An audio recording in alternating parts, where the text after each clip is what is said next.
से बात की जिन्होंने पोखरा एयरपोर्ट के पास प्लेन क्रैश होते हुए देखा। साथ ही त्रिभुवन इंटरनेशनल एयरपोर्ट की डायरेक्टर से जाना कि पायलट ने आखिरी बात क्या की। हमें पता चला कि अंजू खतीवाड़ा की बतौर को पायलट ये आखिरी उड़ान थी।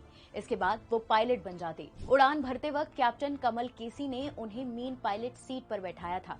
अगर वो लैंडिंग में कामयाब रहती तो अंजू को मेन पायलट का लाइसेंस मिलने वाला था। लेकिन जानने वाली बात यह है कि 16 साल पहले भी यति एयरलाइंस का एक प्लेन क्रैश हुआ था। उसके को पायलट अंजू के पति दीपक थे और उनकी भी कुछ ऐसे ही मौत हुई थी। हमने मौके पर सबसे पहले पहुंचने वाले विकास से बात की, जो बताते हैं कि उस वक्त मैंने चप्पल भी नहीं पहनी थी। मैं नंगे पैर ही पहाड़ों की तरफ भागा। मैं वहां पहुंचा तब तक कोई और नहीं आया था। सबसे पहले वहां मुझे एक लड़की दिखी। वो बुरी तरह जल चुकी थी। मैं उसकी तरफ दौड़ा, उसे खींचकर आग से दूर किया। इतने में कुछ और लोग आ गए। मैंने 14-15 लोगों को जली हालत में निकाला। उनमें से कुछ की सांसें भी चल रही थी।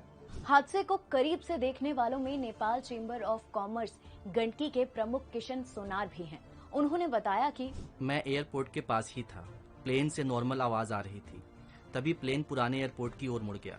काठमांडू से पोखरा आने वाले 90% से ज्यादा प्लेन बिना मोड़ लिए सीधे आते हैं। मुझे नहीं पता कि विमान में क्या खराबी आई थी, लेकिन टर्न लेने की कोशिश करते वक्त ये हादसा हुआ होगा।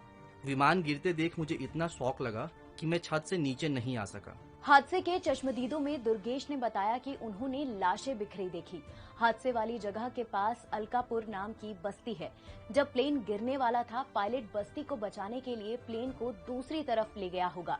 अगर बस्ती में जहाज गिर जाता तो काफी नुकसान होता। त्रिभुवन इंटरनेशनल एयरपोर्ट के डायरेक्टर जनरल प्रेमनाथ ठाकुर ने हमें बताया कि पायलट आखिरी वक्त तक एयर ट्रैफिक कंट्रोल के संपर्क में था, लेकिन उसने टावर को नहीं बताया कि चीजें ठीक नहीं हैं। फिलहाल वजहों का पता नहीं चल पाया है और हादसे में कोई नहीं बच पाया है।